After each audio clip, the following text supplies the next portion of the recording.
Good morning, afternoon, or evening, wherever you're at, ladies and gents. I am Kura Isagami, your resident seeker and Medarotter, and this is the Medarot News Network, bringing you all the latest developments and happenings with our favorite pet fighting robot series. Now, on this frosty week of Christmas, it looks like things are about to get just a little chilly with the introduction of only one model left of the DeviKids collaboration with Medarot S. He has been previously seen as an enemy-only NPC to kind of tease players to what he brings to the table, but this week he's finally up for grabs to finally round out the collaboration and prepare to slow things down for the week of the holidays, as well as to round out the tail end of 2025 going into 2026. But with that being said, let's go ahead and jump right into what was officially announced for this week, starting with the gacha banners and who to expect in this week's lineup. Now, obviously, the fifth and last model of the DeviKids collaboration is now officially up for grabs, and that is DVC-04 Frost He-Who, with a completely new kit of Ice Crush, Freeze Claw, Freeze Hammer, Sea Legs, and a brand new leg ability of Snow Up. Now, if you consider past context of how a lot of new skills are considered or made, a lot of the skills that Frost He-Who brings are kind of to be expected and relatively self-explanatory as well. Freeze Claw and Freeze Hammer basically just scatter and AoE effects, nothing really special there. But, and Snow Up isn't necessarily anything groundbreaking either, as it does give you S-rank terrain, auto charge, and auto repair leg abilities when on snowy terrain, which alone makes it extremely valuable. But Ice Crush is the big new skill that Frost He-Who is bringing to the table, and that basically explained not only will freeze the target, but it also checks the target prior to attacking. If the target in question is already frozen, Ice Crush's damage doubles, which makes it extremely potent as a very powerful freeze punish, much like freeze used to be back in the day for free crits and free hits on top of that, which even today it still is, but in current competitive meta, it has kind of fallen off the wayside just a little bit. So only time will tell if Frost He-Who definitely will try to turn down the temperature and see if he can bring freeze back into the spotlight. It is also worth noting that Frost He-Who also comes with one final paid skin for this collaboration, which will convert him from Jack Frost into Frost Ace, also well known in the SMT series. But as a friendly reminder, this is a skin, not the model, which means you have to actually have obtained Frost He-Who first before you can actually use any of the parts in battle. So just something to be aware of as you are planning to, as you are allocating funds and rubies for your pulls through the course of Christmas week. Now, for the boosted rates we have going on, it's going to be keeping things fairly chilly as well and very consistent with the holiday season. So we see boosted rates for QUN0 Aurora Queen with a kit of triple freeze shot, biped legs, and snow type. And then we also have RID01 Punainen Nena with Flash, Hyper Crept, Punishment, Multi-Legs, and also with Snow type.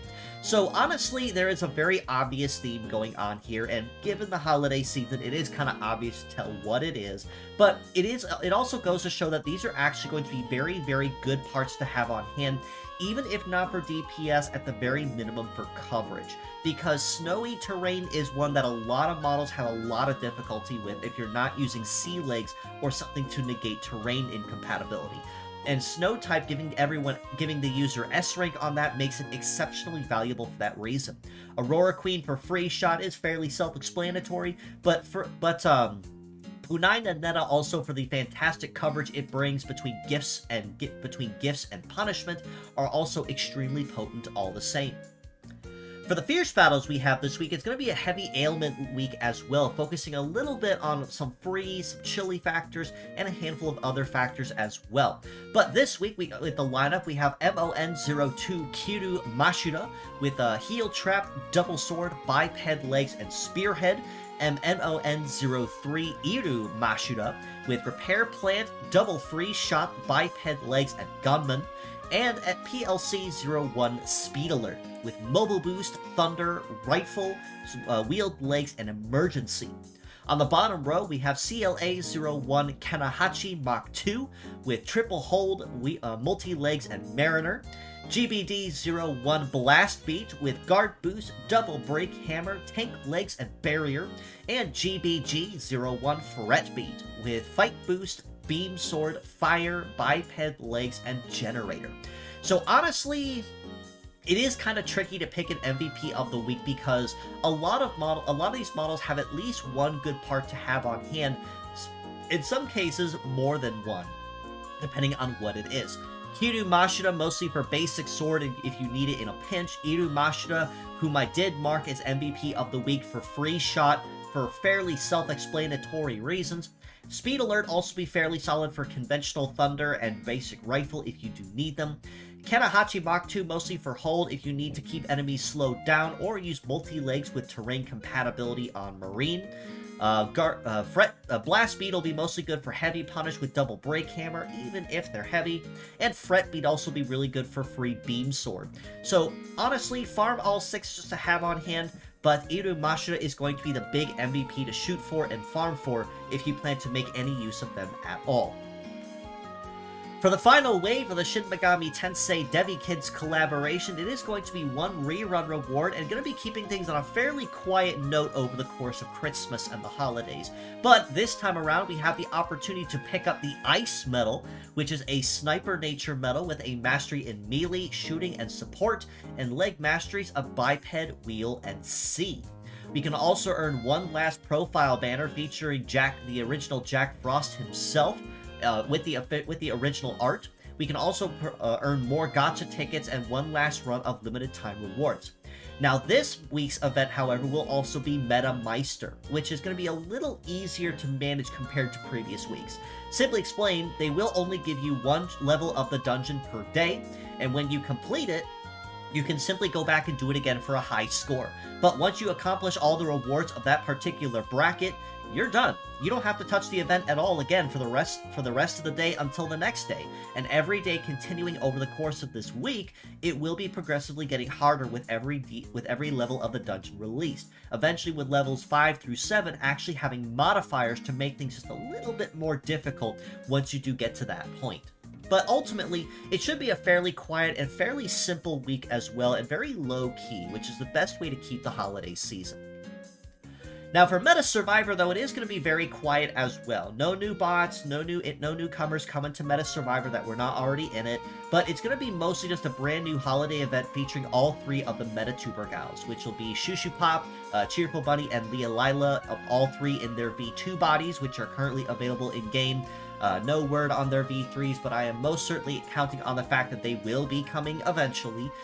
Basically, it is going to be a Meta Speed King event if you do plan to participate in it and collect extra rewards, so just a little bit to keep in mind on there as you're progressing through it. But ultimately, not really much to keep in mind as you are planning to participate and collect your rewards. On the community front, we are continually looking for translators to assist with any ongoing endeavors, such as with the Medarot 4 translation project or any of the manga translation projects. So if you are knowledgeable in Japanese, coding, cleaning, and have some time on your hands, or if you know somebody that might be, definitely feel free to reach out to me or join our Discord in the link provided below. We can get you in touch with the right people to fill you in on what has been done and what still needs done up to this point. Alternatively, you can also donate to the cause, and with a link to various crowdfunding in the comments below as well, where we can also commission some of those extra lines of text to be translated, which will take a lot of work off the translators so they can focus on coding and cleaning and typesetting.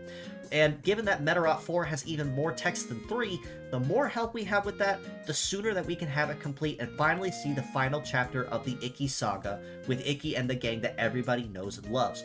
Especially with Metabot Survivor coming out here in February of next year, marking Medarot's first official return to the West after 22 years. It's going to be real nice to have that game finished, or even in progress underway anyway, so that we can see the entire story up to speed. One final reminder, though, I'm also on Card, so if you are looking to have any commissions done for art, VTube64 models, or even Live 2D models ready to rig, or any of my socials, that's the best place that you can see. You can find all of my socials, my information, and my pricing sheet as well, if you have any questions. Link provided here, and of course in the comments below. But ultimately, that basically covers everything for this week, so it is going to be a very quiet week as far as Meta S and Meta Survivor is concerned, but given the holiday season, it is also to be expected. Now, Imagineer did also note that there will be official Meta news coverage on Tuesday this next week, the final week before New Year's, but it will be pre-recorded since the building will be officially closed. But that will not stop me because I will still be recording all the same and keeping you guys in the loop. But if you'd like to know more, you can follow us below on Facebook at the Medarot News Network page or the Metabots Forever community that I do also manage on there, over 51,000 members and growing. You can also join us on Discord in the link provided and in the comments below to keep an even closer ear to the ground on the action, and reach out to me personally on any of my handles at ItsuGamiKura, at Discord, Blue Sky, or Twitter if you have any questions for me. But lastly, thank you once again for tuning in with me as you have been through this year, and I hope you guys all have a very Merry Christmas from your resident Tinkerer and Medarotter. And with all that being said, as always, it's always a pleasure to have you all with me here on the MNN once again. And until next time, this is your resident Tinkerer and Medarotter, Kara Isagami, signing out.